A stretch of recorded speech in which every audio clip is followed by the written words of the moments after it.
Hello everyone, welcome back again to my YouTube channel. My name is Kevin Saili. Pada YouTube channel ini, teman-teman akan menemukan informasi menarik seputar cryptocurrency. So if you do like cryptocurrency, make sure kalian subscribe channel ini. Dan di video update kali ini kita bakal ngebahas beberapa hal ya. Dan saya kebetulan gak sendiri, temenin langsung sama adik saya Nelson ya. Dia juga salah satu admin yang ngurus di Telegram. Jadi kalau misalnya ada yang punya problem, make sure kalian bisa kontak ke dia.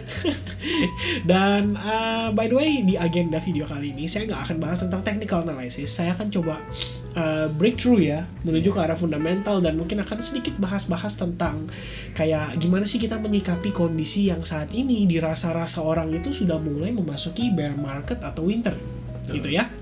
Nah, jadi sebenarnya terkait dengan kondisi bear market atau winter, kita meyakini bahwa Bitcoin saat ini memasuki fase koreksi yang mungkin bisa dikatakan berlebihan, mungkin bisa dikatakan cukup seram, dan bahkan sebagian orang pasti nadanya sudah mulai ke arah bear market. Menyebabkan orang panik ya. Dan kalau misalkan kejadian-kejadian kayak gini biasa muncul, tuh kan, saya juga apa? Quotes paling lu ngerah lah maksudnya. Orang yang ngomong main asal ngomong turun-turun aja, tapi pada saat kalau naik ya diam, hilang. Cuman kalau turun beneran ya udah keluar begini gitu. Ya itu SOR ya, kita bilangnya tim SOR teman-teman. Nah, jadi intinya gini sih, kalau misalnya pada saat kita berbicara kripto ya, seandainya memasuki fase winter, sebenarnya sih nggak ada yang perlu ditakutin teman-teman. Bear market atau winter itu tetap ada yang namanya penguatan juga loh, nggak cuman sekedar dia turun terus nggak ada naiknya sama sekali gitu.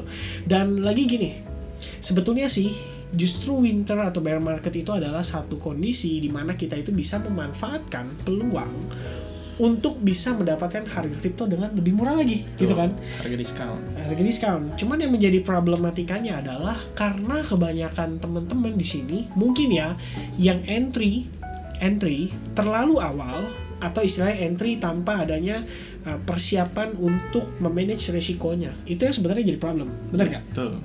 Nah, mental juga salah satu sih. Mental ya. Kadang dalam artian mental tuh FOMO teman-teman ya. Misalkan contoh nih, teman-teman nonton video YouTube ya, dan kita berbicara influencer crypto tuh nggak sedikit. Itu udah banyak banget, apalagi pada saat kemarin lagi bull run. I think everybody makes money dan everybody can become crypto influencer teman-teman, like suddenly gitu loh, kayak, woi gue cuan ya, gue bisa lah bikin istilahnya ya jadi influencer di crypto gitu kan. Dan akhirnya teman-teman pasti nggak jarang menemukan konten-konten seperti 5 koin yang berpotensi naik di bulan ini, 5 koin yang berpotensi naik di bulan itu gitu loh. Tapi kalau kalian realize satu hal, koin-koin tersebut itu bukanlah koin-koin top 10 di coin market cap teman-teman ya. Jadi ini sebenarnya adalah beberapa hal yang perlu kita pahami juga ya teman-teman. Jadi saya sharing sedikit, let's take a look di crypto coin market cap ya. Jadi sebenarnya gini teman-teman perlu pahami, koin itu udah ada yang benar-benar stable, dalam arti market cap-nya itu udah benar-benar huge, besar, dan ya maybe kalau digoreng bisa. Tapi digorengnya bukan dalam tanda kutip yang kayak koin-koin micin gitu teman-teman, atau istilahnya baby token ya kita bilang ya. Dan even untuk koin-koin seperti yang apa ya, yang mungkin sering didengar apa sih biasa? Yang sering banget ditanya orang gitu ya. Buff Doge lah. Kalau Buff Doge sih ya itu ya. Tapi banyak teman-teman ya. Ini banyak banget sekarang. Istilahnya kita berbicara cryptocurrency itu nggak sedikit ya. Cryptocurrency itu banyak banget ya. Bahkan ada BTT nih teman-teman, yang kalau nggak salah dia udah ini ya delist ya. Bukan delist ya, apa sih namanya, diganti ya. Iya. Oh nih ya, BTT warnanya merah nih guys, tuh udah hilang guys. Dia invalid simbol. Iya, invalid simbol, dia udah ganti ke apa sih? Kalau nggak salah dia ada gantinya kan? Harusnya sih ada. Kalau nggak ya nggak mungkin hilang gitu aja kan. Iya. Nah jadi sebenarnya gini teman-teman, berbicara dengan market crypto winter ya, yang dikhawatirkan itu adalah ketika teman-teman lebih banyak justru investingnya di kripto-kripto yang kita bicaranya baby token. Tuh. Karena mereka itu under development project, gitu kan. Dan berarti kalau misalkan kondisi winter atau bear market, yang dikhawatirkan itu kan adalah nggak ada orang yang belanja, nggak ada orang transaksi lah istilahnya. Nggak ada orang transaksi, nggak ada orang yang belanja di koin itu. Sehingga dari pihak company ketika mereka mau keluarkan development, mereka perlu keluar uang banyak gitu, ya kan? Makanya ada istilah kayak kemarin case-nya Buff Doge sebenarnya. Ini balik lagi ke Buff Doge ya. Katanya kan waktu itu dipakai untuk marketing ya kalau nggak salah. Iya, sama ya buat development kan? Lah. Ya katanya dipakai buat development, jadi terjadi ada penyusutan cukup signifikan, terlihatnya seperti dumb, tapi akhirnya katanya itu ternyata untuk development atau untuk marketing, ya menyebabkan orang panik, akhirnya sekarang susah mau cari investor lagi gitu kan. Nggak akan segampang ketika Buff Doge pertama kali itu lagi prime gitu loh teman-teman, dan itu nggak berlaku cuma di koin seperti itu, tapi koin-koin yang lain juga gitu loh. Koin-koin yang dalam artian market cap-nya itu masih kecil dan masih nggak terlalu banyak aktivitas gitu loh. Makanya sebenarnya kalau misalnya kita balik lagi berbicara soal winter market ya atau bear market, ini saya yakini sih adalah satu kondisi di mana lebih banyak orang justru suksesnya karena itu gitu loh. Kita ngelihat justru ini adalah peluang gitu kan. Kalau orang bilang kayak oh bentar lagi winter nih, loh justru bagus dong. Yes. Bisa dapat harga barang murah kan, peluang, istilahnya begitu, peluang kan. Cuman kan masalahnya gini, kenapa teman-teman khawatirkan bear market? Kenapa teman-teman khawatirkan winter terjadi? Karena sebenarnya simple menurut pandangan saya teman-teman. Pertama, ada siklus yang namanya greed. Greed itu adalah satu kondisi ketika market itu orang-orang udah mulai lagi pede-pedenya gitu loh. Nah teman-teman mungkin boleh saya sambil search ya. Sebentar saya sambil search ya, apa tadi namanya kita bilang market cycle emotion sebenarnya ya, market cycle emotion ya, teman-teman bisa search aja di Google, kalian tinggal search aja. Nah kalau kalian udah ketemu nih yang kira-kira gambarnya seperti ini ya, ini sebenarnya menggambarkan kondisi pada ini ya, apa namanya, kondisi pada cryptocurrency saat ini gitu loh teman-teman. Ketika euforia, ketika thrill ya, ketika ya proses excitement, thrill, euphoria itu sebenarnya kalian harus realize loh. Kan ada orang bilang gini, May di dump, yang cuan whales. Iya bener sih, nggak salah. Cuma kalian harus tahu, whalesnya itu nahan pada saat winter loh. Gitu loh. Akumulasinya. Mereka melakukan akumulasi, transaksi beli, cicil itu pada saat bear market atau winter, bukan pada saat harganya sudah di pucuk gitu loh. Permasalahannya, ini kita ngomong bahkan di Indonesia aja ya, banyak orang baru kenal kripto itu lately, mungkin akhir tahun 2020 ya. Ya istilahnya saat umurnya belum setahun. Iya, secara usia mungkin banyak yang belum 1 tahun itu baru kenal kripto, and then posisinya itu udah lagi di prime marketnya, which means ketika memang kondisi market itu ya harusnya udah mulai di consideration untuk taking profit gitu loh. Bukan orang baru masuk. Iya, tapi masalah orang baru masuk gitu. Dalam artian pemikiran whales sama retail itu berbeda. Jadi simple menurut saya, bukan kita bilang bandar selalu menang. It's not always like that guys. Sesimpel hanya perbedaan antara pola pikir bandar dengan pola pikir retail. Retail itu menyadari bahwa market ini menarik saat semuanya lagi gampang cuan gitu loh. Betul. Posisinya ya. Cuman sekarang situasi bear market, kenapa pada panik? Ya karena kesangkut situasinya dan karena belinya saat euforia ini terjadi teman-teman. Nah, kalau teman-teman lihat dari cycle of market emotions ini, kalian lihat point of maximum financial opportunity itu berada pada saat market itu sudah memasuki fase depression teman-teman ya. When everybody suddenly ya kiri kanan kita start talking about bear market, that's the point of maximum financial opportunity gitu loh. Whales memanfaatkan situasi ini gitu. Jadi kita harus berpikir terbalik lah. Ketika orang panik, orang takut bear market, justru di sini sebenarnya opportunity untuk whales bergerak gitu. Dan kita harus pelajari juga cara main mereka. Dalam artian ya kita istilahnya jangan apa ya kita bilang ya, panik boleh gitu. Tapi boleh. Jangan over panic. Karena sesuatu yang over itu nggak baik. Iya. Nah, coba problemnya gini teman-teman ya. Ini menurut saya problemnya ya, yang perlu kita pahami. Situasi kayak gini, pertanyaannya, udah aman belum buat share? Belum sih. Belum kan? Saya sendiri pribadi ya. Ini saya ngetes guys, saya ngetes. Jadi sebenarnya gini, kenapa saya juga pribadi mengatakan belum baik untuk kita istilahnya melakukan buyback gitu. Pertama, kita nggak ada yang tahu pasti di mana bottomnya, benar ya? Betul. Ya kan? Until whales-nya bergerak gitu. Kalau misalnya whales-nya udah nunjukin sign ke kita, ya kita baru bisa bereaksi gitu. Cuma kalau misalkan kita berharap diri kita whales, terus berharap bisa nahan harga Bitcoin di harga tertentu, nggak bisa sih gitu loh. Dan even Mezari aja terakhir bilang ya itu adalah suatu hal yang bodoh kalau ada orang yang bisa menerka-nerka di manakah top suatu market ataupun bottom dari suatu market, teman-teman. Itu Mezari yang bilang loh ya, dan itu financial institution ya, itu bukanlah perusahaan kaleng-kaleng, bukan orang-orang kaleng-kaleng kayak kita gitu ya, yang istilahnya lebih fokus di analisa market gimana sih sebenarnya cara bekerjanya gitu loh. Kalau Mezari ya itu financial institution ya begitu gitu loh. Bukan yang kayak kan gue bilang apa bener kan bro turun gitu. Nah ini saya mau kasih pesan ke teman-teman nih ya. Sebenarnya salah satu yang bikin mental ngedown itu nih pada saat bear market. Kan bear market itu lama kan kita tahu ya, bisa mungkin berbulan-bulan, bisa mungkin bertahun-tahun. Nah itu di saat kalian tuh benar-benar mental kalian tuh diuji gitu loh pada saat bear market itu. Karena pertama mungkin orang-orang sekitar kalian kayak ngomong tuh kan bener kata gue turun kan scam. Nah itu tuh padahal ya mereka tuh baseless baseless tuh maksudnya nggak ada ini loh apa namanya, nggak ada, dia ngomong asal ngomong aja gitu. Nggak ada dasar guys gitu loh. Dalam artian gini, ini saya paham sih. Ini sama situasinya kayak dulu Bitcoin naik dari sekian ke sekian, terus turun ke $2,000. Orang bilang apa? Panik kan? Panik. Tuh kan gue bilang apa bro, jangan main-main beginian deh, Bitcoin bahaya. Rupul. Scam ya kan? Terus Bitcoin pernah naik sampai puluhan ribu dolar, ya kan? Ya $20,000 ya pada saat itu ya. Terus turun koreksi sampai sekian itu, ya itu orang pasti panik gitu.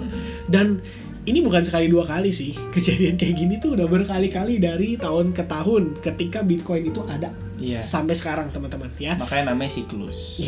Makanya orang bilangnya siklus gitu. Nah jadi pertanyaannya balik lagi nih, kesimpulannya sebenarnya untuk situasi kondisi market saat ini, apakah kita perlu benar-benar sangat khawatir gitu ya, dalam artian bear market nih bahaya nih dan lain sebagainya. Ya tentunya kalau buat teman-teman yang posisinya udah terlanjur ada koin, ya we have to say ya mungkin opsi terbaik adalah teman-teman bisa staking gitu loh, atau ya sebenarnya cut loss untuk yang pemberani aja. Dalam artian cut loss itu adalah orang yang siap buyback lagi pada saat nanti harganya lebih rendah gitu. Tapi kalau misalnya teman-teman merasa nggak mau pusing dan lain sebagainya gitu, karena banyak orang yang percaya kripto Indian akan bullish pada waktunya. Iya kan? Indian akan bullish pada waktunya, ya silakan ditahan gitu, nggak ada masalah. Cuman sekarang masalahnya gini, kalau misalkan balik lagi, bear market atau winter perlu ditakuti? Menurut saya enggak. Apalagi posisinya kita ya sebagai investor gitu. Kecuali teman-teman punya project yang masih, ya balik lagi kayak tadi baby token kan. Kenapa sih, ini saya jelasin dikit ya. Kenapa baby token itu menurut saya bisa kurang survive gitu loh lewat winter. Karena mereka itu pondasi itu belum kuat. Dari secara structure dan pondasi itu belum kuat. Dan mereka punya treasury pun belum gendut istilahnya gitu. Jadi kayak Cardano itu kan mereka treasury-nya tuh udah gendut banget gitu istilahnya. Yang megang juga banyak.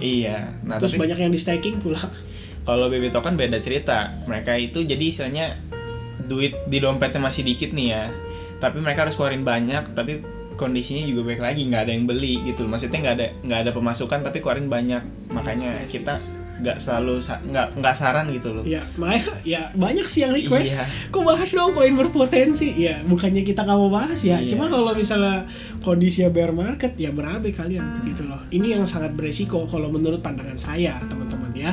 Menurut pandangan Nelson juga tentunya gitu. Dan ini kita udah research gitu ya. Makanya kita ya teman-teman lihatlah berapa kali sih kita endorse. Nggak ada kan? Nggak pernah endorse guys. Tidak pernah endorse ya kan. Terus juga terakhir kita bahas itu baby token cuma satu sih, Meta Hero itu doang. Dan setelah itu kayak saya udah nggak pernah bahas lagi teman-teman ya. Karena saya juga pikir resiko banget buat kita. Bukan hanya buat kitanya tapi buat teman-teman viewers juga tentunya, karena saya cukup yakin tidak semua bisa kita peringatkan ya. Tidak semua bisa terima peringatan dari kita juga, dalam arti tetap ada yang tidak dior dan tetap ada yang FOMO juga. Gas aja gitu. Kalau mati nyalain aja. Kok kayak gini? Masalah ya kan? Masalah. Jadi memang itu teman-teman ya. Jadi kesimpulannya sih kalau buat saya bear market winter itu sebenarnya nggak perlu ditakutin. Bahkan ada fitur short kok. Betul. Ada BTC down kok. nggak usah khawatir. Kalau teman-teman yakini harganya turun, ya udah teman-teman open lah BTC down, ya kan? NFI ya guys. Not financial advice. Jangan lagi ya. Jadi memang balik lagi seperti yang kita sampaikan seperti itu ya, seputar bear market, winter nggak perlu terlalu dikhawatirkan, kecuali kalau memang teman-teman punya masih ada posisi ya, you have to embrace it guys ya, kita harus ngelewatin winter sama-sama gitu. Cuma kalau misalkan ternyata ya luckily ternyata ya let's say sebenarnya kita ada beberapa info ya yang akan kita bagikan after this, dan tadi harusnya bilangnya di awal ya. Ya nggak apa-apa lah. Ya mudah-mudahan nanti sampai selesai ya. Oke, so kita mungkin akan beranjak ke bagian yang menurut kita cukup penting juga ya. Ini sebenarnya terkait dengan FAD Rusia. Betul. Rusia itu kan bilang katanya perbankannya request ke pusat untuk ban cryptocurrency, ya kan? Nah sebenarnya teman-teman harus pahami bahwa kita udah doing research dan sebetulnya sih beberapa kita udah lihat juga ya teman-teman. Vladimir Putin itu adalah presiden dari Rusia, ya. Itu pernah menyatakan bahwa cryptocurrency itu memang membawa resiko yang sangat besar bagi investor, tapi dia sendiri juga merecognize bahwa aset ini ke depannya itu akan punya role besar atau role penting untuk future financial network. Nah ini yang disampaikan langsung oleh si Vladimir Putin ya. Dan waktu Oktober 14 2021 Putin pernah bilang crypto itu punya value, punya nilai ya. Artinya memang ya Putin sendiri mungkin memang ngerasa ini beresiko, tapi belum tentu loh dia nge-ban. Bisa jadi di prank loh in the end of the day, ya kan? Abis diserok gimana? Iya. Tapi sebenarnya gini ya kesimpulannya ya, Putin itu sebenarnya kurang lebih pro lah ke kripto, tapi dia itu belum berani buat meresikokan warganya di kripto. Iya, makanya dia sampai sekarang tuh belum pernah adopsi gitu loh istilahnya, karena jadi, kan dia presiden gitu loh. Kita juga tahu lah, orang menjaga ini kan ya nggak bisa sembarangan, coy, orang berpengaruh gitu. Tapi at least dia belum kayak Xi Jinping guys. Iya. Ketika purpose, ayo ban dong kripto, Xi Jinping bilang oke, gue ban kripto gitu. Kita langsung fokus ke digital yuan ya, langsung ngegas gitu. Tapi kalau misalnya Rusia kan belum. Sampai sekarang kita belum istilahnya gitu loh. Ya mudah-mudahan sih enggak. Jangan sampai belum ya. Mungkin saat detik ini juga Putin masih baca gitu proposalnya gitu loh. Ini apa ya kan maksudnya. Cuman atau dia belum trading. Nggak ikutan kemarin waktu lagi Bang Doge naik 3.000%. Oh gitu ya.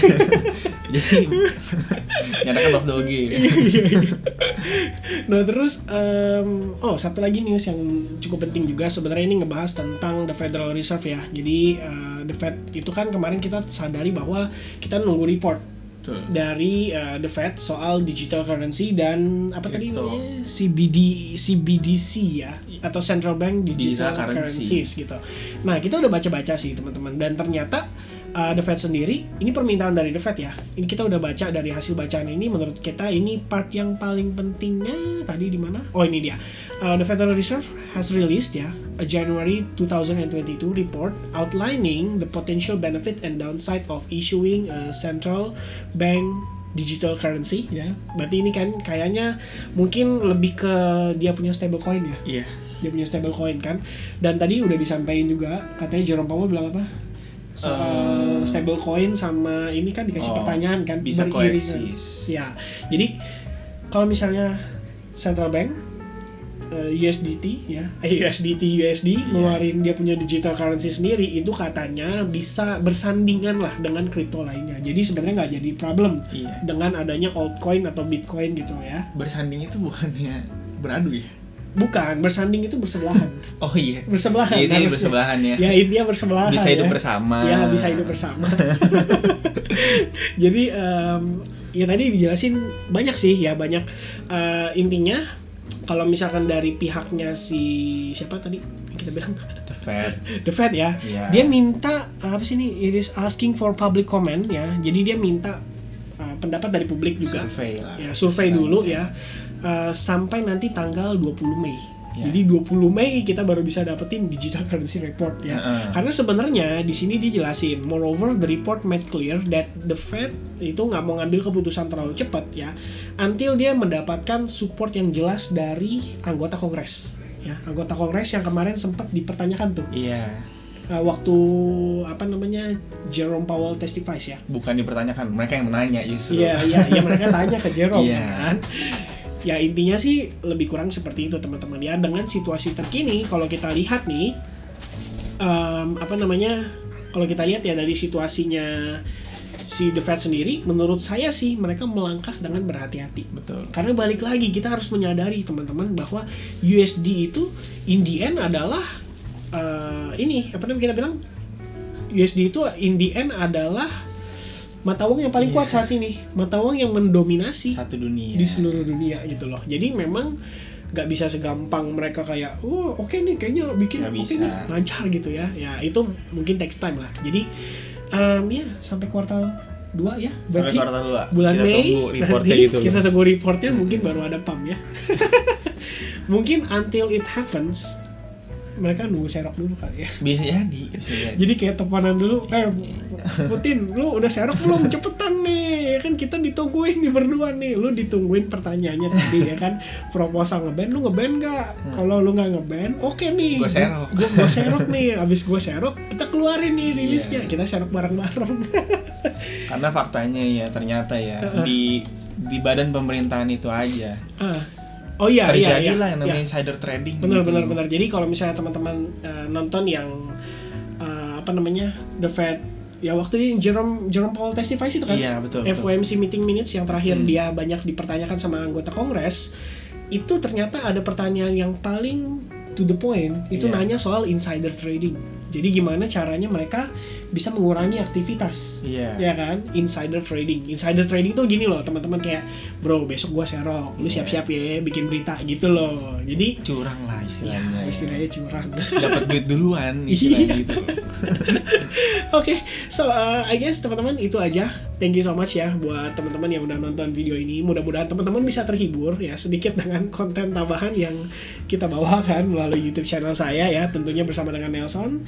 Thank you so much buat teman-teman yang sekali lagi udah nonton video ini sampai selesai. Make sure give you thumbs up kalau kalian suka dengan kontennya. Jangan lupa subscribe juga channel ini. Sampai ketemu lagi di next update berikutnya. God bless everyone. Cheers. Cheers. Bye.